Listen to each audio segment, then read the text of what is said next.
another year, another Halloween month, and another month celebrating my birthday as well as my favourite holiday of the year. We had two special lads debates featuring horror icons such as Albert Wesker and Chainsaw Larry. Sure, it's a bit drastically different than what I normally do where I play some horror games and then move to my big main video for the Halloween special, but I figured to myself, with a lot of things going on in real life, let's just change it up a bit, stick to more simpler videos. With me getting into Dungeons & Dragons this year with the lads and generally enjoying a lot of the horror aspects of Curse of Strahd, it just felt more fitting to do.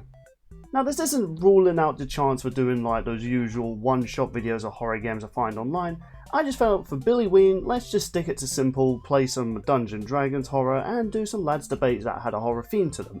And of course, with it being Halloween, why not dress up? Yes, I kept these from the last Halloween. It just felt wrong to part with them.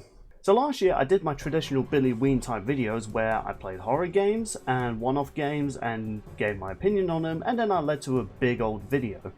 My first ever big Billy Ween video, I did a top 8 horror games I played for the channel as a way to celebrate like the first year of my channel. The big video for Billy Ween after that was ranking all the Resident Evil remake monsters, and I'm even considering doing one for the Resident Evil 4 remake monsters as well. Then came the one from last year, which is undoubtedly perhaps my most popular Billy Ween video. I did a review on the Ione horror film. The Ione film was kind of an interesting one to do because I felt nostalgia, I wanted to play the old game, and down the rabbit hole I eventually found the movie, and it became one of my best videos that came out that year. So I kind of figured, why not do another horror movie review based on a video game? Now, whenever you hear the term movie adaptation in video games, it is very kind of hit or miss. Sometimes you get some gems, and other times you get Sonic's human-like teeth. But in this day and age now, with a lot of video game movies, they actually are starting to get in some sort of quality control. The Mario film was actually a really well animated film that I think you can give Disney a run for their money. It became one of the biggest animated films that came out at the time. The Sonic movie, nearing its third installment, which will feature Keanu Reeves as Shadow the Hedgehog, was almost going to be this big failure because of the design of Sonic. But we got a sequel, wrapping up the original trilogy, as well as a Knuckles TV show with rumours there's going to be another Sonic TV show after the third film. Most likely it's either going to be following either Tails or Shadow the Hedgehog. So this got me thinking, what other video game movies were out at those times? And then, when my birthday came around, I saw this. It's hard to believe this film is 1 year old, and in fact it's a film that I've not given much thought of as of late. Now, if I really had to explain what Five Nights at Freddy's is, first off, how's that rocket living underneath? Five Nights at Freddy's, what originally was going to start off as this adorable little side-scrolling adventure game, eventually got mocked by game reviewers to the point the original creator, Scott Cawthon, decided to use all the criticism he got for this game and turn it into a horror. The FNAF games are big hits with the horror video game community, and me and Jaru did like 2 podcasts talking about the first game as well as the second game. First one I really think is a really well made horror game. While very simplistic with its design, is also just a very creepy atmosphere game while mixing in a bit of dark humour. It's no masterpiece by no means, but you know what, I do think the game is really creepy. It has this very uncomfortable side to being in this run-down amusement park while these kill animatronics trying to get you, and you're completely defenseless to stop them. The second game was a bit of a mixed bag for me, where me and Jaru explained, they added more animatronics, but it feels like they took away a lot of things that made the original game scary. Now, look, if you want to hear my opinion about the 2 games that we've already reviewed, I'll link them in the description of this video, but I'm here to talk about the movie, because it's been 1 year since I've seen it, and when I first saw it last year, I thought the film was alright. Not amazing, but it was alright. But then I never picked up the film again. I never had that desire to go look up the film again, even though it was available free on the Peacock, which is a streaming service in the UK where all you need to do is make an account for it and you get access to a lot of really interesting shows and movies. Surprised not many people talk about Peacock. And I thought I'd rewatch the film, and I gotta say, my opinion about the film hasn't all much that changed. But I don't mean that in a bad way. The reviews for this film when it came out was very mixed from critics and even fans. While the fans praised it for having some really good cameos from the likes of Matt Pat, Corey X Kenshin, And originally there was going to even be a Markiplier cameo, whereas in the opening of the film where security guard gets butchered by the animatronics was originally going to be Markiplier.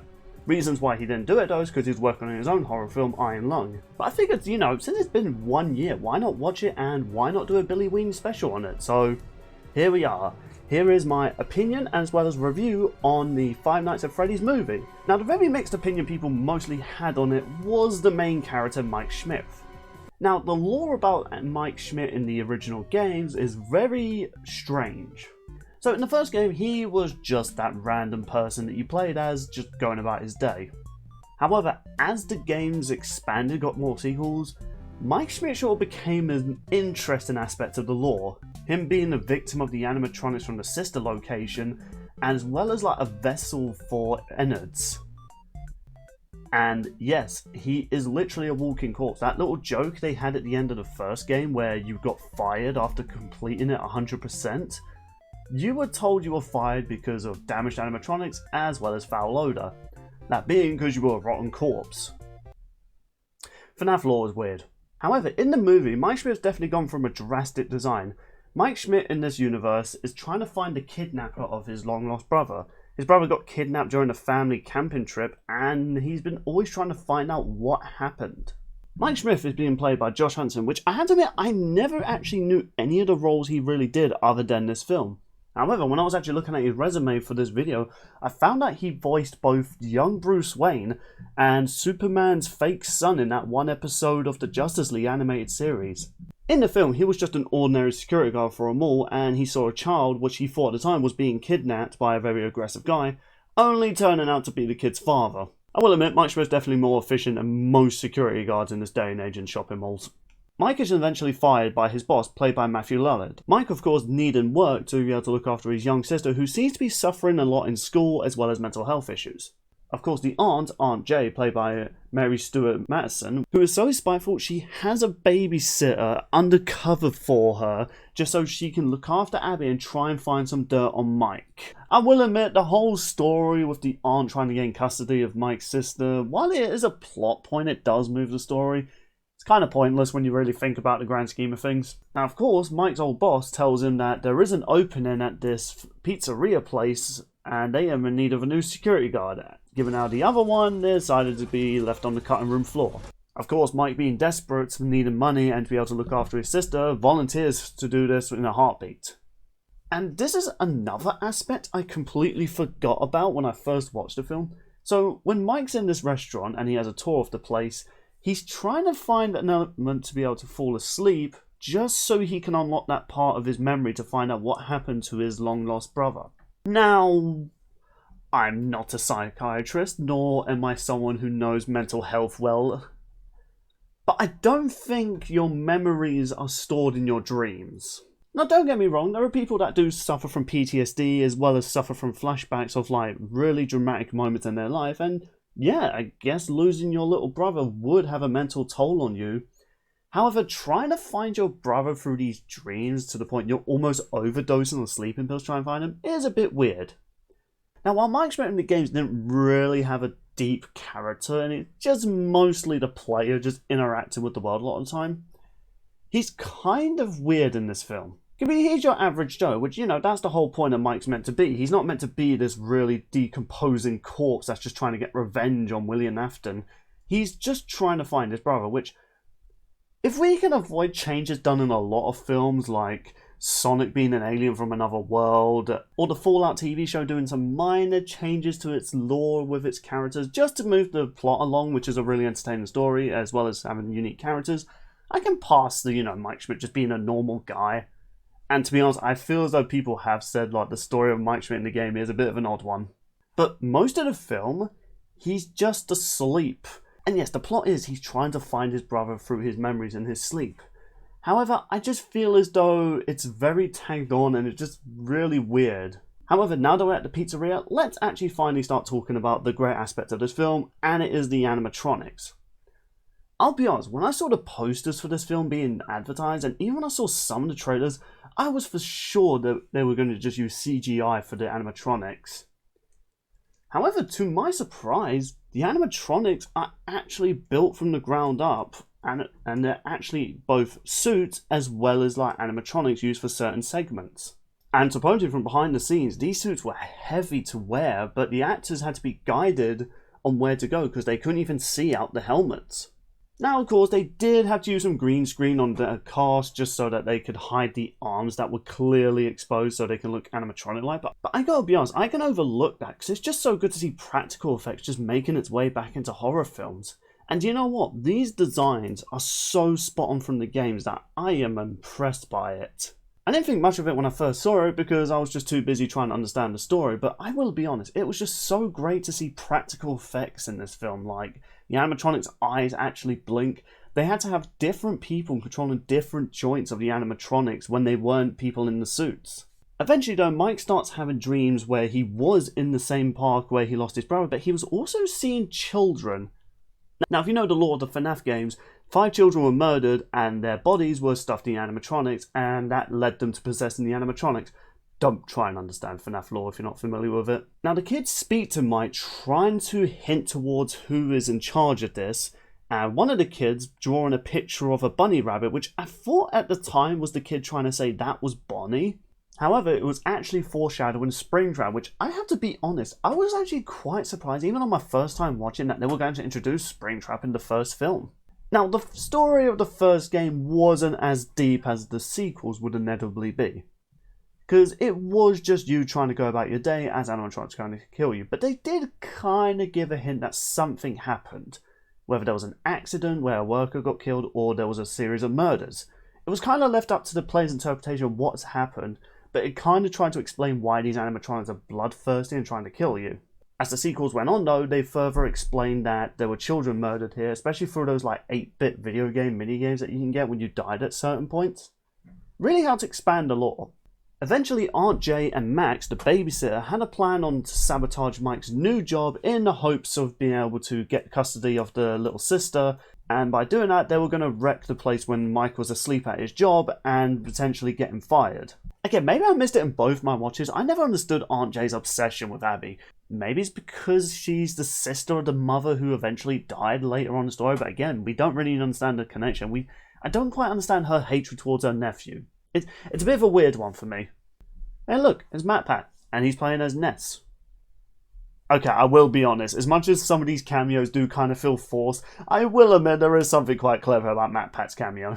But, you know, it's just a theory. So eventually Max brings a whole group of people to try and help sabotage the place, smashing it up, just so they can eventually get Mike fired. And I'm gonna be honest, this scene with the guys trying to mess up the place is one of my favourite scenes of the entire movie. Because the film's been having a kind of a slow build up to the animatronics. We've seen little glimpses of them, and we've had a few moments where we see them in action, especially in the opening killing the first guard. But I really wanted to see the horror aspect, because we didn't really get that on the first night with Mike Schmidt. And boy, these kills, while PG'd up just so that they could keep that PG rating for their fan base, I will admit, it is so cool to see the animatronics actually seem dangerous. In the first game, the animatronics, while creepy, you never got to see how they killed you. It just mostly, once they reached you got jump scared, and it cut to showing your corpse in the animatronic that they shoved you in. It led to a lot of people creating their own ways they reckon the animatronics would kill you, with one of my favourites being like how Foxy would just jab his pirate hook into the throat of the player, which I will admit I would have loved to have seen that. I did always kind of find that weird. They wanted to keep the FNAF games relatively kid friendly so kids can play horror games. I've always found that weird, but the games managed to be creepy enough that I can overlook it. Heck, I'm actually quite surprised we managed to get this death of the babysitter.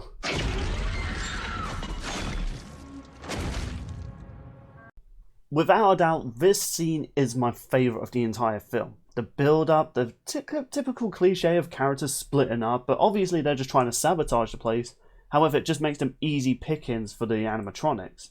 And yes, Max's death, I will admit, of all characters that I expected to die in this film, Max is actually the least expected.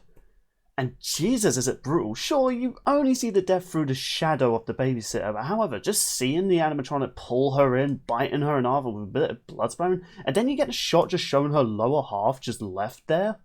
Honestly, it's a fantastic scene, and it really feels weird that this is one of the few times that we actually get to see the animatronics at their deadliest. Eventually though, a police officer confronts Mike, revealing that they still managed to get away with some damage and it was noticed by the bosses. The police officer in name is Vanessa, being played by Elizabeth Lally. Now, Vanessa is actually a character in the FNAF games, which I didn't actually know at the time. She was the security guard that would chase after the players in Security Breach.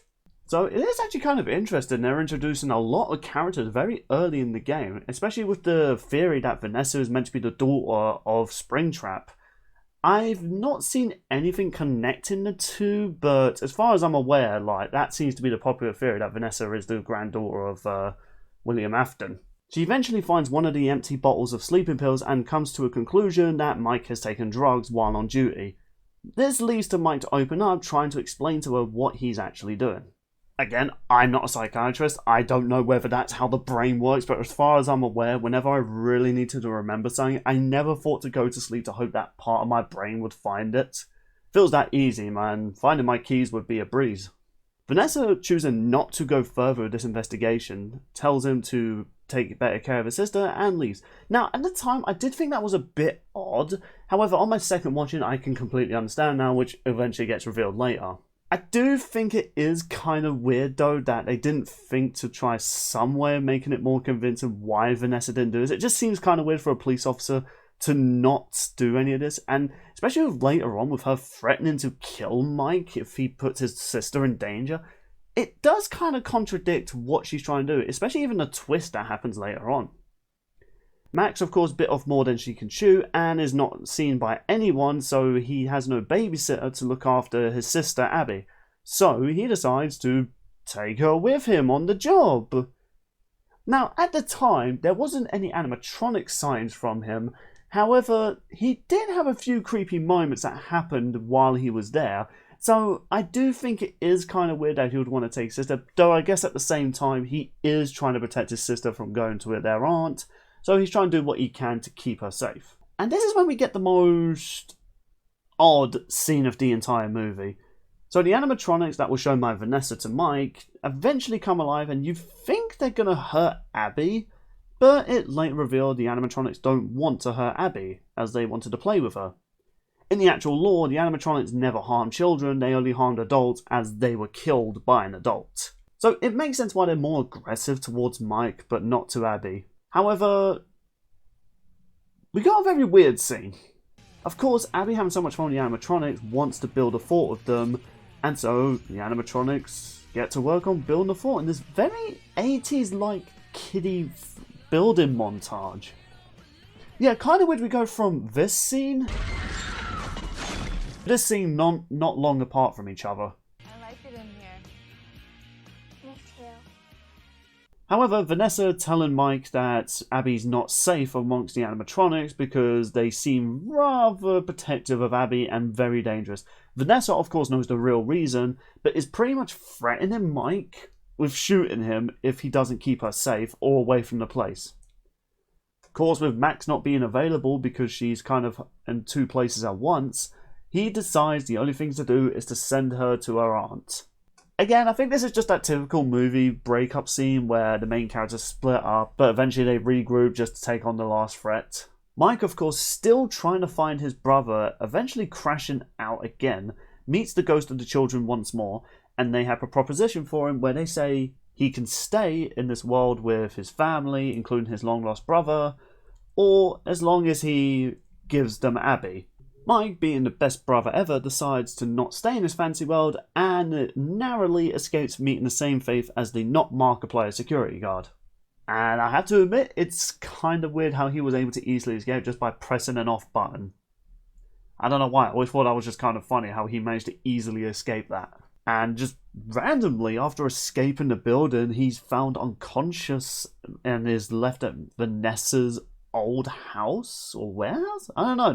That was such a weird thing. I feel as though there was a scene that was deleted because this just feels like a weird jump cut. Of course, Golden Freddy eventually comes over and kidnaps Abby after killing the aunt. It's never said what's happened, but I don't know. I feel as though given their hatred towards adults, I'm going to assume she did. Eventually, Vanessa opens up about the truth about the animatronics, how they're being controlled by the Yellow Bunny, aka Springtrap, aka William Afton. And it turns out, that's her father as well. Vanessa arming Mike with tasers and electric rods to be able to fight the animatronics, as it seems as though electricity is the only way to stop these things. I'll be honest, I feel as though a Glock would also stop these animatronics, but yeah, you do you. Eventually, Mike breaks back into the pizzeria and saves his sister from the animatronics, taking them down one by one. Eventually, though, is confronted by William Afton, aka Springtrap, aka his original boss. I gotta be honest, I actually kind of like that twist. Okay, there's no hint towards this guy being Springtrap or William Afton, but hey, I gotta be honest, I couldn't have imagined a much more interesting actor to play a crazy murderer than Matthew. And heck, that was actually a twist I didn't see coming. When I first watched this, I really thought they were going to pull like a 180 and actually reveal it's actually Vanessa under the costume, and she's just using her father as an alias to get out of the way of killing children. Hey, to be honest, it was still a good twist. And I gotta say, Matthew as William Afton is so entertaining as Springtrap. Springtrap is actually kind of an underrated villain amongst video game characters. He's this decaying body that is in this animatronic suit that nearly killed him in the original lore. Still one of the best deaths when it comes to FNAF stories. However, his hatred and passion for murder drives him enough that he's literally a shambling corpse in an animatronic suit and still pursues his victims. He's kind of like Jason Voorhees of FNAF, and he's honestly entertaining in both the games as well as this movie. I even have to give credit to Matthew because, just similar to the actors in the animatronic suits, he had no vision when it came to all the fight scenes as well as the chase sequences. He had to be guided by the director himself just so that he can actually move as they wanted him to. And heck, it's just actually good to actually see Springtrap finally in action. Similar to the games, we never got to see how deadly Springtrap can be within the gameplay. We could only know about it from the novels, as well as like the way you heard how he killed his victims. Eventually, Vanessa tries to confront her father, and unfortunately he's the much sharper of the two.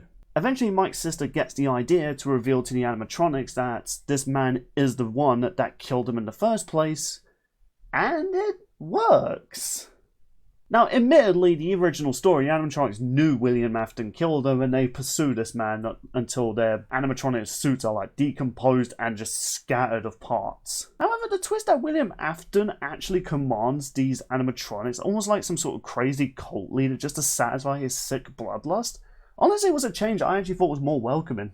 See, it gives him more of a reason to come back and try and kill people rather than him just randomly showing back up the pizzeria to, I don't know, maybe find his secret FNAF porn stash that he had hidden there? I don't know. So after the reveal that William Afton was the one that killed them all, the animatronics betray him, and Chica throws her cupcake to trigger his spring locks.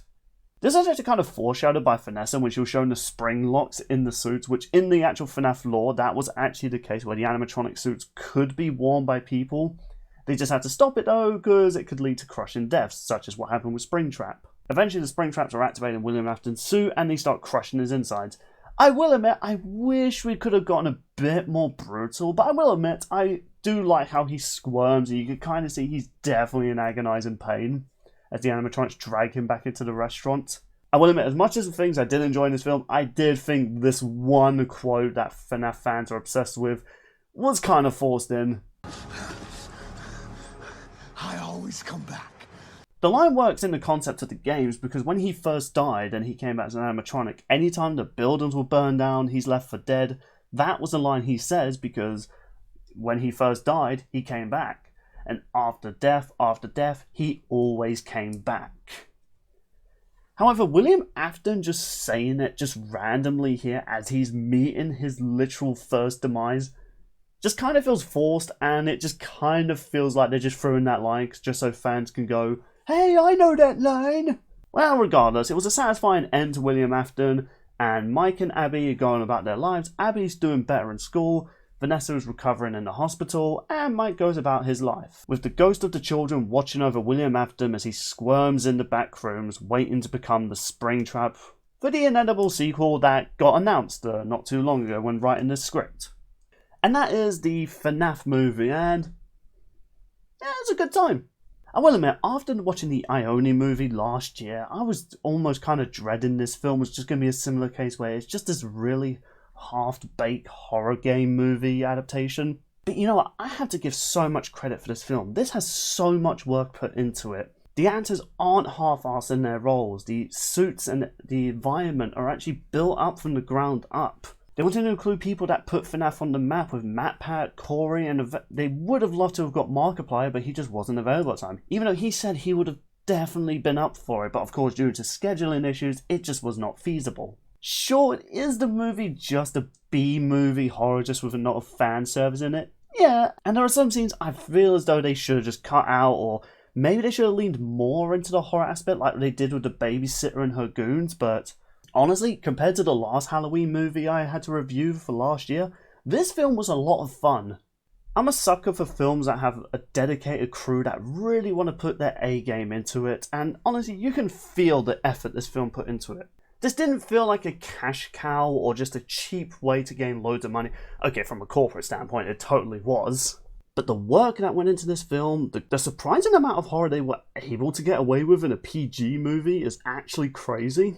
And even the characters, while very questionable in their motives, were really entertaining. Springtrap, despite only having a short amount of time in this film, definitely was a highlight in the final act of this movie. Mike was kind of the weakest part of the film.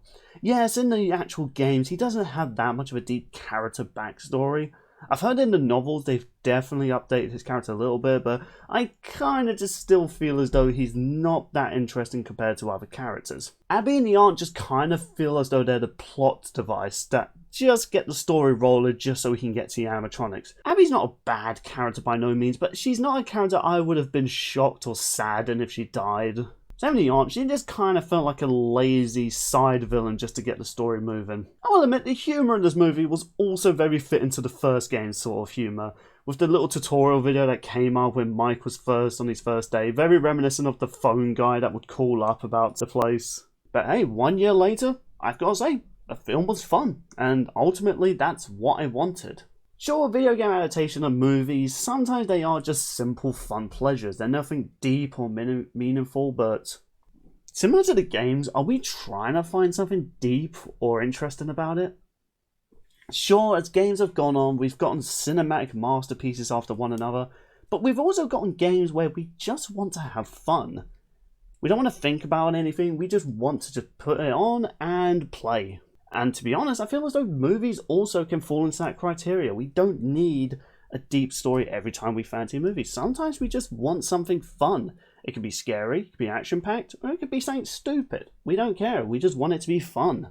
And the fan service for this film was great. It didn't feel forced. I always come back. Okay, that one scene was kind of forced, but other than that, the film feels as though it was made for fans and even just casual moviegoers. Whereas other video game adaptation movies try to be this weird story with like weird twists like the Ione movie, FNAF knew what it was. It knew what the concept was based on and it knew how silly it was, but it can also be kind of creepy and funny at the same time. Honestly, if you're in the mood for a pretty good horror adaptation of a pretty interesting indie horror game, I highly recommend this film. It was a lot of fun and I have no regrets watching it. I actually enjoyed writing the script for this compared to when I was writing the script to Ione last year. And so, that's another conclusion to Billy Ween. It's actually kind of nice to have a more positive outcome with this adaptation. But if I really had to say the one thing I want, I do want the next film to go a bit more hard on the horror aspect as well as the brutality of the animatronics. Look, I'm not looking for Terrifier's worth of gore or anything like that, but I kind of want the animatronics to feel more threatening in the next film. It is going to be interesting how they're going to continue it given the toy animatronics are going to be featured and given the poster they teased. But with that said and done, thank you all so much for watching this new edition to Billy Ween. I've really enjoyed this month of Halloween, especially doing all these horror themes, and I'll be going back to my normal videos shortly, and I just hope you all stick around for the fun we'll have. With all that said and done, thank you all so much for watching, and be sure to share the video around and keep the channel growing. Farewell everybody.